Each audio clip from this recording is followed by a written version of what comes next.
If there isn't discipline, how can there be the true realization of an ideal? Miyamoto Musashi. My friends, our discipline each and every day, 10 to 15 minutes charting these markets, learning to see market movement. I'm going to put at the end of today's video a link to what I think is the most important video I have seen in a while. It is from Kitco. It is an interview between the host and Jim Rogers. Jim Rogers helped found the Quantum Fund back in the 70s with George Soros, who he has not been associated with for quite a while, up 4,300%, 4,300% over the time the Quantum Fund existed. Jim now lives in Singapore. He married, had children late in life, and wanted to raise them in the East. He does interviews all the time, but this one was exceptional.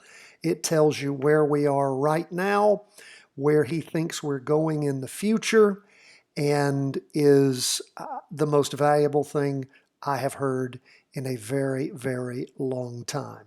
All the advice I've heard him give in the past has been extremely prescient.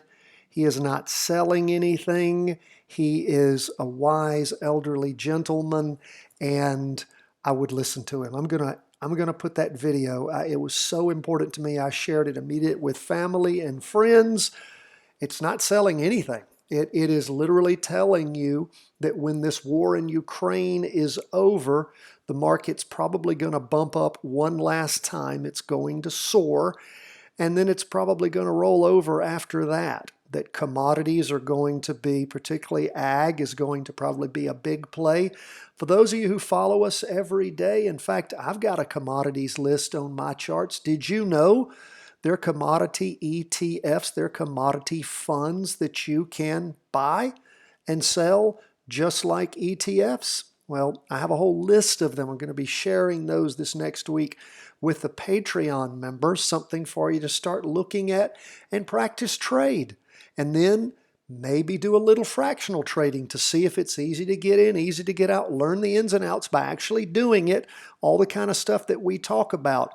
You wonder what's going to happen when markets crash. Things like oil, wheat, copper, coffee, sugar, all sorts of things like that are going to soar, have been, and have been pulling back here lately. Many of those, after things sort of settled out a little bit, saw a rollback in oil, a number of those things, but saw them bump up. You can watch the world develop if you follow these charts on a daily basis and know what's actually going on as opposed to the hype that you hear on the news. When you see commodities flying up and you don't understand why, there's a reason. When you see them leveling off and pulling back and going down, there's a reason. The market knows things before even the players do. So I just encourage you, 10 to 15 minutes each and every day, follow these charts. If you want to support us in our work and get all the added bonuses, of course, go to chartingwealth.com. Well, go to our Patreon page at Patreon, Charting Wealth, and become a member. Hope that some of you took of the Patreon members, the 20 weekly vertical crossovers we sent you. I hope you found a couple of plays to practice. Let's jump into these charts. We see everything up except gold. So Bitcoin up, depending on what you look at, around 3%, maybe a little more. So let's start with the S&P 500 up for the day, 0.78%. Price percent oscillator still negative, but heading up. Derivative oscillator heading up. Losing downward momentum, let's say that. We have an inverse hammer, lots of up movement, a little bit of down movement as far as the wicks go. Small green candle right there on that weekly trend line, did not penetrate it. However, when we go to the 2-day, we ended the week with a 2-day crossover. This is not a recross. This is going in the opposite direction. It would take us out of any kind of down move at this point. Big green 2-day candle pushing through quite strongly that weekly trend line and reversing the 2-day trend line. We look at the half-day chart. We see 1, 2, 3, 4 days. of down movement after the week started off with, not down movement. Week started off with down movement. We see 4 days of strong up movement, a reverse of that prior down movement. And of course, we are tracking nice, strong trend line going up. We pushed through the weekly on Thursday afternoon and just flew on through it on Friday. So we're out of a down move on the S&P, waiting to see if indeed we're going to have a crossover going up anytime in the near future on the weekly chart, which is what we affectionately call a weekly vertical crossover. That is the strongest move we see in the market when investor sentiment literally changes and everything is made anew. Now, we've reversed the arrow there to have us a quick visual reference so we know that the 2-day is in opposition to the weekly. Let's look at the Nasdaq 100. What kind of candle do we have there? We have a doji, means lots of indecision, and it is sitting again right there on that weekly trend line waiting for something to happen. Does this mean that some good news is potentially coming with Ukraine, which seemed to be one of the big drivers? Maybe oil prices will start going down substantially? Might be. Sometimes the market knows stuff we don't know, but it's telling you right now lots of indecision. It's poised to do something. Price percent oscillator negative heading up, derivative oscillator losing downward momentum. And again, we had another 2-day cross going up, a 2-day cross, not a recross. Remember, a recross is when it goes in the direction of the weekly chart after having been moving in the opposite direction of it. That's a potential jumping in point for us to go along with the weekly trend. Well, we don't have that yet. Now, what do we see going on with the half day? Very similar to the S&P, moving up quite strongly. Nice strong trend line, price percent oscillator, derivative oscillator spiking up. And of course, I guess I didn't tell you what was going on with the 2-day. Crossed over, went from red to green on the derivative oscillator, spiking up quite nicely on the price percent oscillator. That's where we are. And again, up for the day, 2.05%. So more than double what was up with the S&P 500 as far as the Nasdaq 100 goes. Now let's look at bonds, up 1.22%. But overall, a down week. Price percent oscillator heading down, derivative oscillator negative, losing some downward momentum. And of course, we see a strong red down candle.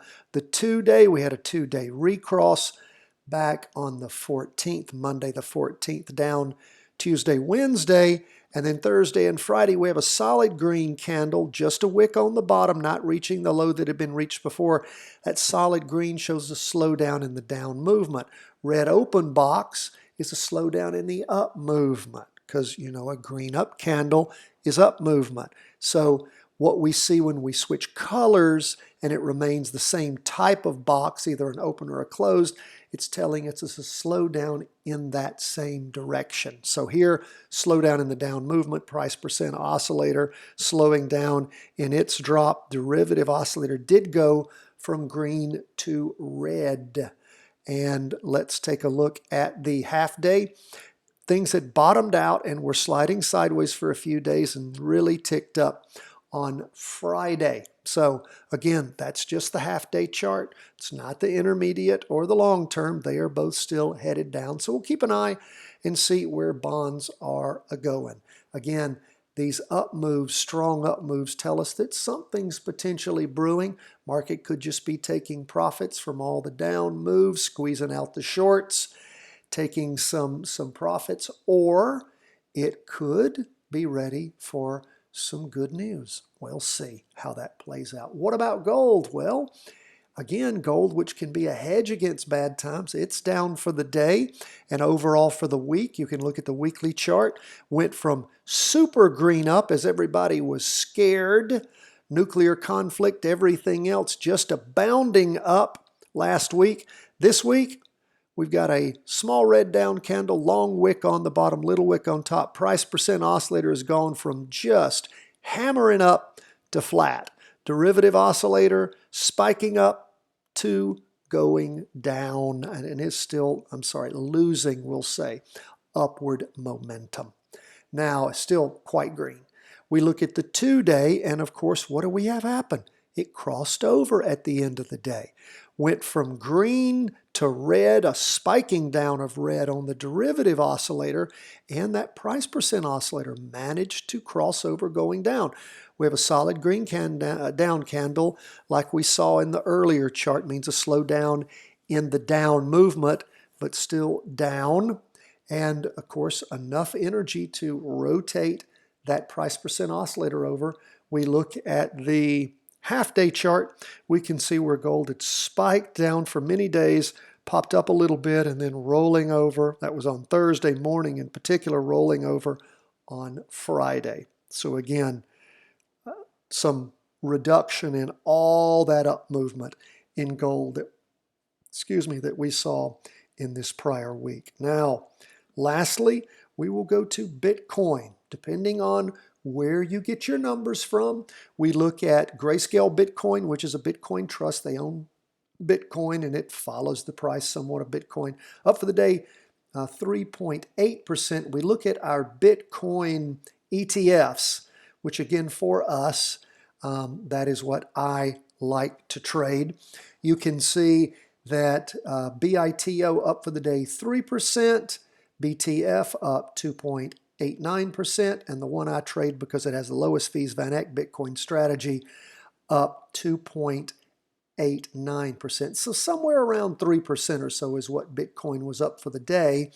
We look at the New York Stock Exchange Bitcoin Index, and what do we really see here? Just sliding sideways. Now, we do see the price percent oscillator heading up. Some derivative oscillators just virtually disappeared. So, there's still some push trying to get Bitcoin to find a bottom. It's not going lower, which is good. Maybe it's finding a bottom. Maybe it's getting ready to take off. What do we see on the 2-day? Well, we can see where things had bumped up on the 2-day back at the beginning of March, and then sort of just lost that for a few days, and then started gaining here over the last 2 days, trying to move up. Price percent oscillator heading up with the red signal line, derivative oscillator gaining a little bit of green momentum. And of course, as we go into the half day, let's look at the futures one. You can see up in the morning, a little bit further up in the afternoon, as that half-day chart continues to move up. Derivative oscillator, price percent oscillator gaining some energy. So what are we waiting for with Bitcoin? We're waiting for the real tell that will come when we have that weekly vertical crossover. I encourage you to go backtrack on the charts, see how accurate those past weekly vertical crossovers have been for Bitcoin. It'll tell you when everything is a-changing. That is where we are, folks. Thanks again so much for being with us, not just today, but all week, 10 to 15 minutes a day. That is all we ask. We appreciate all the Patreon members for supporting us. You want to help support us, there's a few slots left at the $30 a month level, at the $100 a month level, and then, of course, we have our Super Supreme level where you get the intensive personal training. Those are open. God bless, my friends. All the best from the whole team at Charting Wealth World Headquarters.